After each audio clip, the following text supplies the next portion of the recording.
isin keessummeessuudhaan kan isinii wajjin turu an Bafqaad Muradaati. Itoophiyaa keessatti keessumaa kaabaa fi kaaba bahaa keessatti walitti bu'iinsa uumameen dhaabbileen fayyaa 2,700 miidhamaniiru jechuudhaan ministeerri fayyaa ibseera. Teknooloojii samii irratti Raashaanii fi Chaayinaan waliin hojjechuu irratti waliigaluun isaanii biyyoota lixaa yaaddoo keessa galchuun isaan oolle. Kanneenii fi qophii addaa jala bultii ayyaanaa qabnaa nu wajjiniin tura. Produuseriin Tamsaasa Karaa Raadiyoo Nugusuu Taammireeti. Tamsaasa intarneetii fi miidiyaa hawaasaa kan qindeessitu immoo Tigisti Gammeeti. Oduu har'a kan qopheessite Jaallannee Gammadaati. Attamoltan kabajamtoota dhaggeeffattoota keenya oduun har'aaf qabnu kunoo. Dubbiimaan ministirii Dantaalaa Itoophiyaa Ambaasaadder Diinaa Muftii har'a magaalaa Baahar Daar keessatti ibsa kennanii jiru. Kunis dhimmootii yeroo kan adda addaa irratti kan fuulleffate ture. Raayyaan ittisa biyyaa naannoo bulchiisa naannoo Amaaraa fi Afaar kanneen hiwaatiin qabamanii turan injifatee to'achuunsaa dhimmootii ka'an keessaa tokko ture. Yeroo kanattis hedduun isaanii barbadaa'anii kaanis booji'amuun ibsamee jira. Hoogganoonni hiwaat gama isaaniitiin deemsa karaa nagaaf carraa kennuuf jecha yeroo keenyaan gamasii baanee jedhan. Biyyoonni tokko fi dhaabbattoonni sadarkaa addunyaa jecha hiwaat kana fudhatanii itti gargaaramuu isaanii nama gaddisiisaa jedhan Ambaasaadder Diinaan. Marii biyyoolessaa ka jedhu mata duree ka'ee ka biraa yoo ta'u inni Itoophiyaa keessatti gaggeeffamuuf jiru walamantaa dhabuu biyya keessaa furuuf marii ta'uu malee ka biraa mitii jedhaniiru.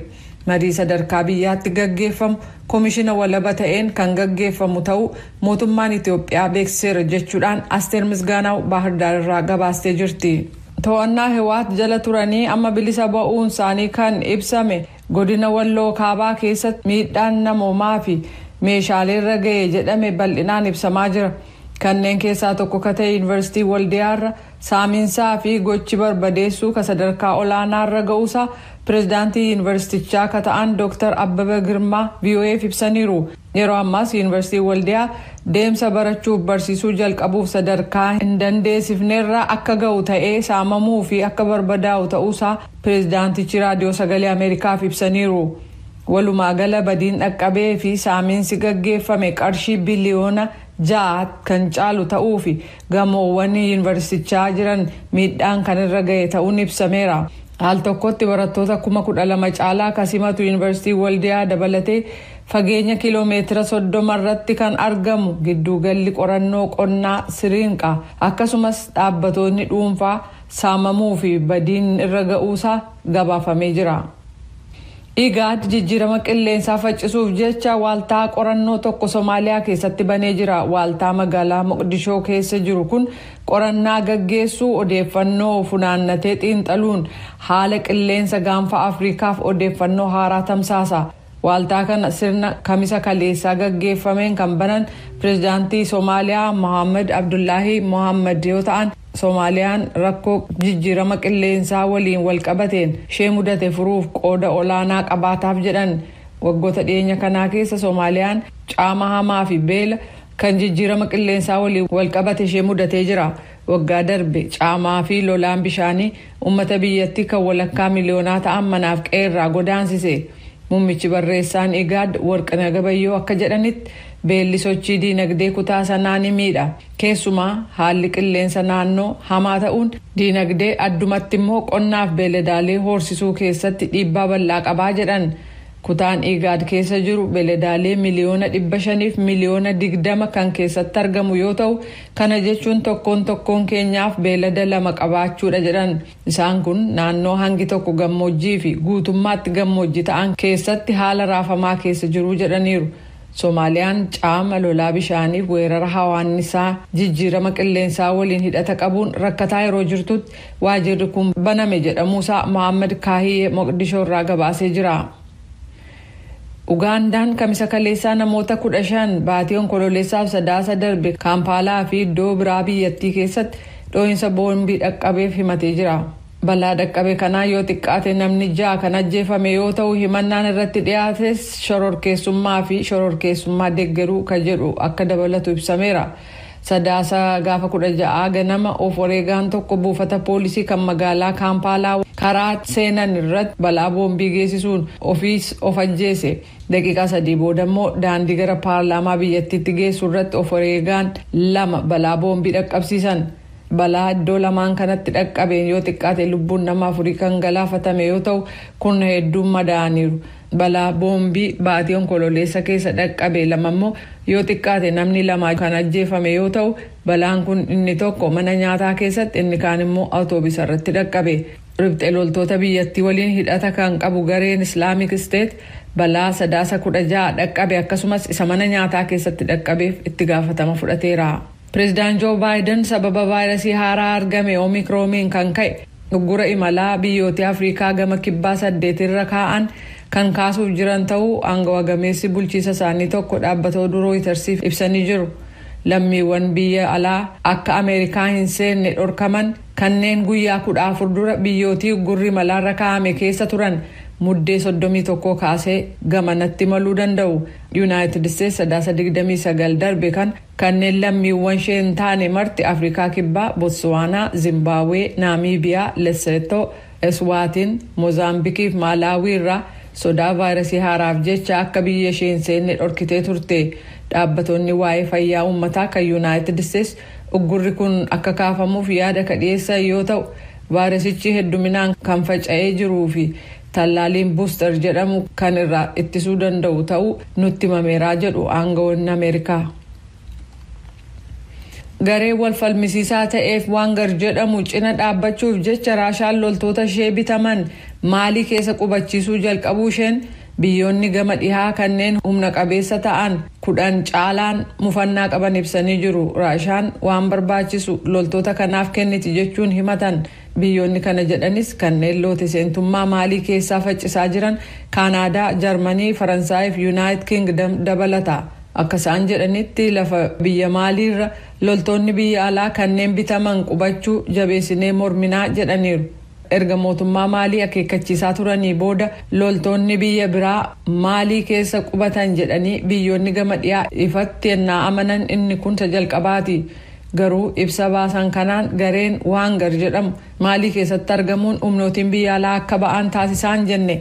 Gareen biyyootii gama dhiyaa kanneen humna qaban 15 akka jedhanitti loltoonni kun qubsiifamuun haala nageenyaa Afrikaa dhiyaa keessa akka gad deemu gochuun dhiittaa mirga namoomaa Maalii keessa hammeesse waliigaltee nageenyaa fi araaraa biyyattiin tolfatteetti sodaa ta'eeraa jedhu. Aangawoonni Maalii maallaqa uummataa kan duraanuu hanqina qabu kan humna waraanaa biyyattii cina dhaabbatan loltoota alaa bitanii fiduuf oolchuun isaanii akkaan isaan gaddisiisuu isaan ibsaniiru. Oduun ammaaf qabnu kanuma.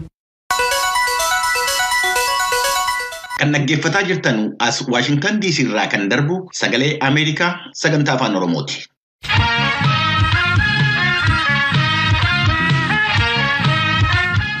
Itoophiyaa keessatti keessumaa kaabaa fi kaaba bahaa biyyattii keessatti walitti bu'iinsa taasifameen kan ka'e dhaabbileen fayyaa 2,700 olii miidhamaniiru jechuudhaan ministeerri fayyaa ibseera. Ragaa amma jiruun naannoo Amaaraa keessatti hospitaalonni 41 fi naannoo Affaar keessatti immoo hospitaalli 1 miidhamaniiru.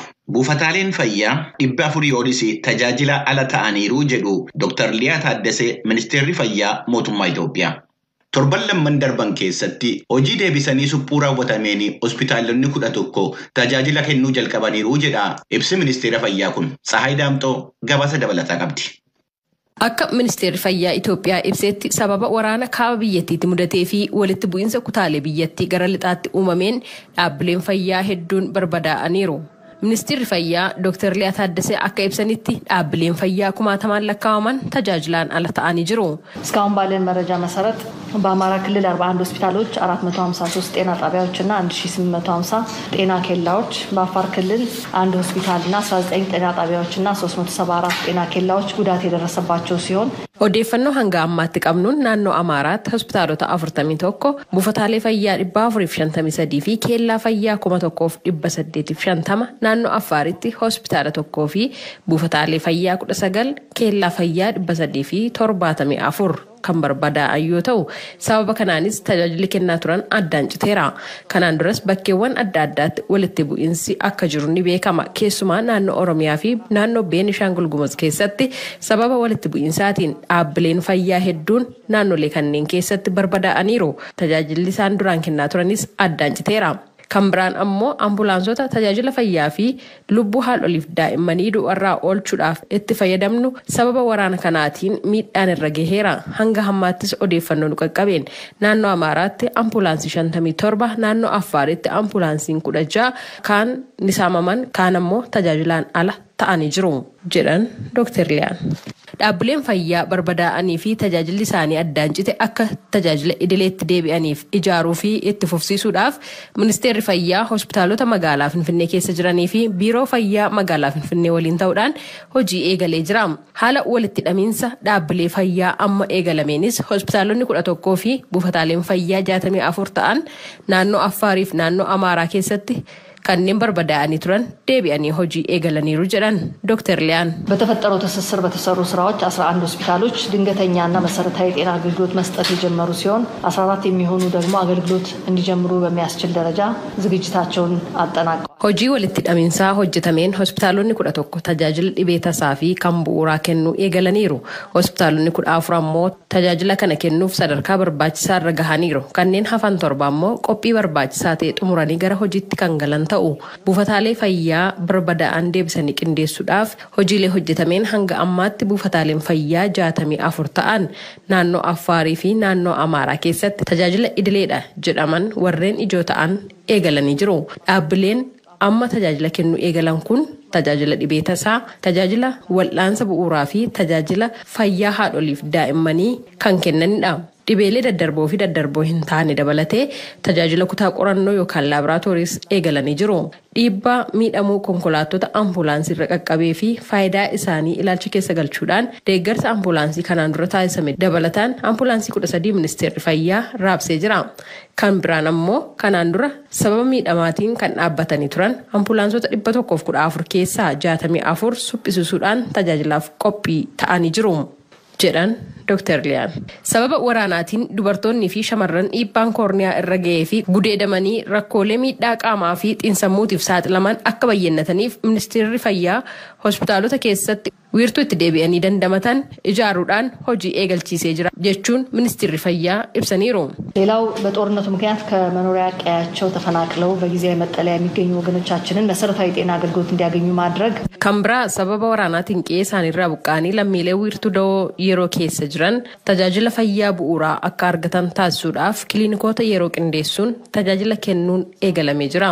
Kutaalee hawaasaa tajaajilli kun bira hin qaqqabne immoo qaqqabsiisuudhaaf gareen sirna tajaajila fayyaa fi sirna nyaataa wal ta'uudhaan walitti qindaa'anii hanga ammaatti naannoo Amaaraatti garee 50 bobba'anii bakkaa bakkatti socho'uudhaan tajaajila kana kennaa jiru.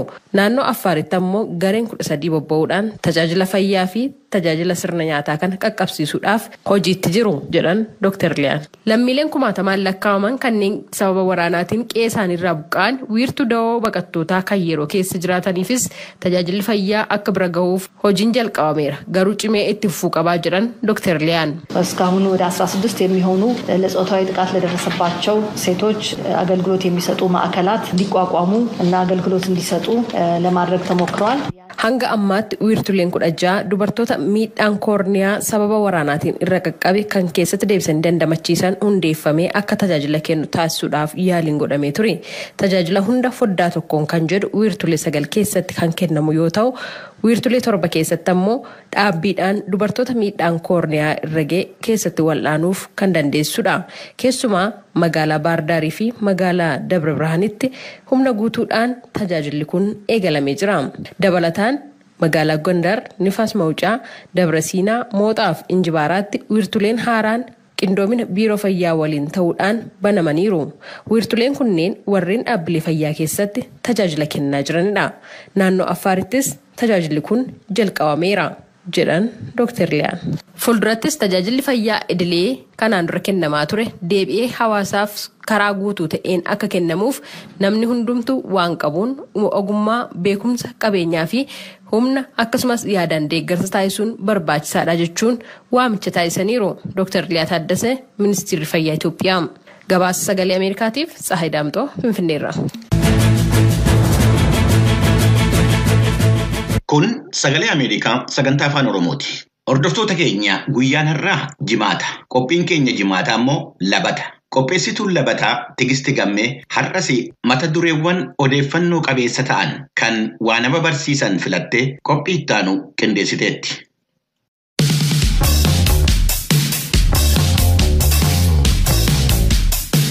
Akka mooltan dhaggeeffatoota keenyaa qophiin labataa torbanumaanuu jimaata dhimmoota dargaggoota warra foollee akkasumas raaba laallatan irratti xiyyeeffachuudhaan sa'aatii kanatti isinii dhiyaataa qindeessee anan isinii dhiyeessu immoo ani Tigisti Gammeeti. Vaayirasiin koronaa bifa jijjiirratee haaraan Omicron Yuunivarsiitii Afrikaa Kibbaa keessatti baay'achaati dhufus barattoonni garuu vaayirasichaan qabamuu caalaa waan biraatu isaan dhiphise. Yeroo qormaatatii fi ayyaana waggaatti deemaa jiran kana jeequ malaa waan jedhu gabaasni madda oduu Reuters irraa arganne dubbii ijoo labataarraati. Barattoonni Yuunivarsiitii magaalaa Pretooriyaatti argamu Shawane University of Technology keessaa kan gaaddisa mukaa jala dhadhaabbatan walitti haasa'an. Dhugaatii lallaafaa bitachaatii bilbila ofii lallaalatii qarqara burqaa qihicha keessa jiru taa'anii warri haasa'us jiru. Baay'een isaanii maaskii godhatanii muraasni isaanii garuu akkanumatti deeman. Harki caalu talaallii fudhatus hanin fudhannes baay'eedha. Gabaasni maddi oduu Reuters achitti argamuudhaan barattoota gara 30 dubbisuudhaan qindeesse baay'een isaanii barumsi addaan citaa laataa sodaa jedhuuf keessa qaban. Karaa tokkoon immoo talaallii vaayirasii koronaa ilaalchisuudhaan dhaaba kamillee qabaatan ilaalcha kamillee qabaatan babal'inni dhukkubichaa dhiheenya hammaate garuu waan isaan yaaddesse fakkaatu. I think COVID has changed the way how we do things nowadays. Everything has changed. Yeroo kana keessa vaayirasiin koronaa akka itti waa hojjennu jijjiireera. Waan hundatu jijjiirame an jedhu barataan maaneejmentii Nuqbeekoo Chisaalee jedhamu jijjiirama haala baruuf barsiisuu irratti vaayirasiin koronaa geechisee laalchisees akkas jedhe. Yeah, the way we do things, attending online, I'm not good at attending online, but then sometimes it becomes a little bit difficult, so the lectures sometimes are absent and then Online jechuunis karaa interneetii barumsa hordofuu irratti ciminaan qabwani. Yeroo tokko barsiistonnis haalli ulfaataa waan ta'eef yeroo barsiisurraa hafan mul'ataa jedha. Karaa biraatiin Omicron talaalliiwwan amma jiraniif dandeettii dhukkubarraa hafuu duraan qabamurraa namni argatu bira darbee namatti hammaachuu fi dhiisuusaa saayintistoonni qorachaatii jiran. Mootummaan Afrikaa Kibbaa gamasaatiin namoonni danda'an hundi akka talaallii fudhatan hojjechaa sirnii fi dhimmoonni namni akka walitti qabamu gaafatan karoorfaman immoo akka hafan waamicha dhiyeessatii jira. Paartii yookaan immoo qophiin bashannanaa barattootatii fi feestivaaliiwwan oggaa keessatti silaa yeroo akkanaa baay'ee beekaman hafaniiru haqamaniiru jechuudha. Even for me, it was a must for me to get vaccinated. Fakkeenyaaf dhiyeenya kana feestivaaliin muuziqaa dargaggootaaf qindaa'ee ture irratti bakka tokkotti namoonni 36 qoramanii vaayirasii koronaa qabaachuu isaanii erga mirkanaa'ee booda feestivaalichi addaan kutamee haqameera. Vaayirasii koronaatiin wal qabatee daataan qorannoolee yeroo gabaabaa keessatti dhihaatanii akka agarsiisutti mallattooleen dhukkubaa tanaan dura maanguddoo irratti ciman amma dargaggoota irrattis mul'achaati dhufu agarsiisan. Garuu baay'inni dargaggoota talaallii fudhatanii lakkoofsan gadi aanaadha. Galmeen jiru akka agarsiisutti dargaggoonni umriin isaanii waggaa 18 amma waggaa 34 keessa jiran harka 5 qofatu talaallii fudhate. Kanaaf immoo odeeffannoowwan sobaa karaa intarneetii faca'an amma tokko sababa akka ta'an himama. Dargaggoota Afrikaa Kibbaa maddi oduu Reuters dubbise keessaa Chisaaleen kaampaasii inni keessatti barachaa jiru keessatti weerarri vaayirasii koronaa marsaan afraffaan akka malee hammaatee jira. Inni garuu after getting vaccinated, he got a headache. His body was not feeling well for a couple of days. Waa'ee talaallii waan baay'ee dhageenya si dhukkubsaa mataa dhukkubbii sitti godhaa gaaf tokko nan godhata amma garuu qophii miti jechuudhaan akka talaalliidhaaf qophiin taane dubbate dargaggoon kun. I don't know. Chaayinaan fi Raashiyaan teeknooloojii saatalaayitii Yuunaayitid Isteetsi fi Awurooppaa caalanii argamuudhaaf wajjin hojjechuu jalqabaniiru jedha. Gabaasni Henry Rigwell qindeesse. Jalqaba waggaa kanaarra Chaayinaan biyya ishii keessatti Raashiyaan buufata to'annoo GLONASS Position System an jedhamu akka ol kaawwattu lafa ofii kenniteef. Raashiyaan illee Chaayinaan buufata ofii Beidou System jedhamu akka biyya Raashiyaatti dhaabdu eeyyamteef. Buufatoonni kun immoo butamuudhaaf afaan Ingiliziitiin waan haak jedhamu jechuudha baay'ee saaxilamoo ta'uutu himama. Waliigaltee fi oolmaan biyyoonni kun lamaan walii oolanii teeknooloojii akkasii lafa waliirratti dhaaban kun egaa walamantaan biyyoota lamaan kana hedduu jiru dabalaa dhufuusaa agarsiisaa an jedhu xinxalaa Alexander Gabeef Eddugala Carnegie Moscow. Russia's schism with the West and deepening confrontation and competition between China and the US as two superpowers is definitely contributing to rapprochement between Moscow and Beijing. Raashiyaan adda addummaa ilaalchaa biyyoota dhihaa wajjin qabdu akkasumas wal fuuldura dhaabbannaan Chaayinaatii fi United States hedduu jiru akka biyyoota humna guddaa qabanitti jechuudha. Moskoonii fi Beijing hariiroo kana akka qabaatan gochuu irratti gahee taphateera jedhan. Gama dinagdeetinis wanni wal deeggaru jiraachuu isaan eeran xinxalaan kun Raashiyaan qabeenya hedduu qabaachuu, Chaayinaan immoo kaapitaalidhaa fi teeknooloojii gaarii qabaachuushi hariiroo kana jabeessaa jedha. Kanumaan wal qabatee Raashiyaan saatalaayitii ofirratti shaakallii misaa'ilii angeggeessitee turte ji'a darbe keessa. United States hafteen yaalisanii buufata ispeesii addunyaa irratti balaa geechisee jechuudhaan himattee turte. Karaa biraatiin waan biyyoonni lamaan kun jechuun Raashiyaan fi Chaayinaan itti jiran humna waraanatiinis tarsiimoo ijaarrachuu irratti hojjechaa jiraachuu akka ibsu xinxalaan kun an ibsan.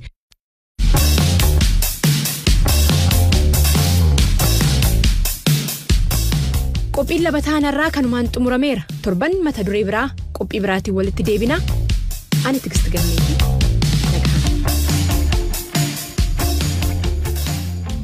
Kan dhaggeeffachaa jirtan sagalee Ameerikaa sagantaa afaan Oromooti. Guyyaan borii muddeen 25 hordoftoota amantii kiristaanaa biratti guyyaa dhaloota Yesuus Kiristoos yookaan Kirismaasii ta'uudhaan addunyaa irratti ayyaaneffamee oola. Ayyaaneffannaan jala bultiis galgala har'aa jalqabameera. Irra deebinee bagattiin isin ga'ee jenna. Ayyaana kana ilaalchisee qophii addaa qabna. Tujubee Horaatu qopheesse. Garasittiin isin dabarsa.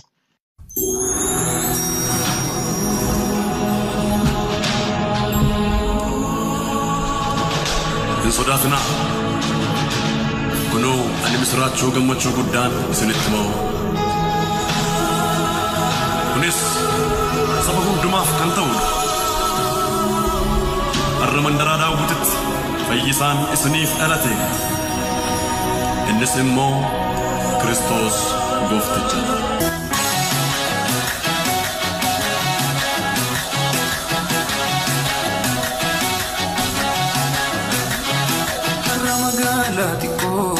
Mandara beetel keessa ilma tunuuf dhalatee dhagaadhaa geessisa. Kabajamoota dhaggeeffatoota keenya kanneen naannoo addunyaa irra jirtaniif ayyaana dhaloota gooftaa Yesuus ayyaaneffattan maraan bagattiin isin ga'e. Ayyaana kana ilaalchisuudhaan abboota amantii keessaa akkasumas ijoolleen bakka adda addaa jiraatan ergaa dabarsaniiru. Maqaan koo Rabbiraa Bafaqaaduun jedhama. Kirismasiin anaa fi yaadannoo dhalachuu gooftaa Yesuus Kiristoosi. Gooftaa Yesuus Kiristoos cubbuu biyya lafaatiin gara biyya lafaa dhufe.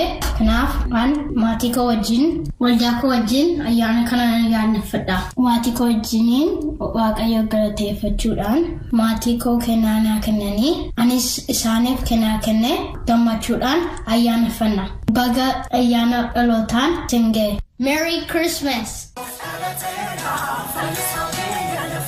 Maqaan koo Heeraan Rattaan jedhama. An kanin jiraadhu Ameerikaa Steetii Meerilaandii keessa magaalaa Raakfiil jedhamtudha. Ayyaanni Kiriismasii jechuun seenaa namaa keessatti Waaqayyo mucaa namaa fayyisuuf ofii foon namaa uffatee biyya lafaa irratti dhalachuudhaan saba hundumaa cubbuu irraa isaan fayyisuudhaaf gara biyya lafaa dhufedha. Kanaaf dhalachuun gooftaa keenya Yesuus Kiristoos seenaa amantootaa keessatti iddoo guddaa qaba jedhee yaada. Nuyi mana keenya keessatti kennaa Waaqayyo nuuf kenneef Waaqayyoon galateeffachaa akkasumas immoo nus immoo kennaa adda addaa walii kennaa gammachuu guddaadhaan dabarsina. Carraanaaf kenname kanaaf ankaniin dabarsu hangafni nagaa inni ta'e gooftaan keenya Yesuus Kiristoos biyya keenyaaf nagaa akka kennu warra yaaddoof gadda adda addaa keessa jiraniif jajjabina akka kennu akkasumas warra dhukkubsatanii fayyaa akka kennuuf hawwiif kadhata kooti. Merry Christmas.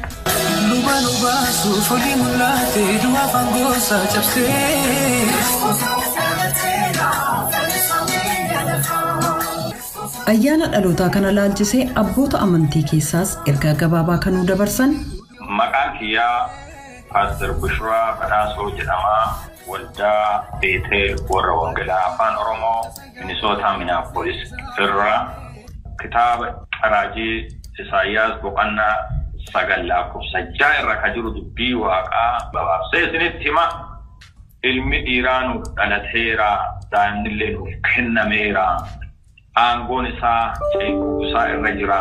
Maqaan isaa illee gorsa maalalee Waaqa jabaa abbaa bara baraa mootii nagayaa jedhamee waamama jedhamee itti barreeffameera. Osoo gooftaan Yesuus Kiristoos gara biyya lafaa dhufneen duratti waggaa 700 yookiin 800 duratti raajiin kun dubbatame akkasuma raajiin kun hin raawwatame karaawwatame kun Yesuus Kiristoos ka jedhamu.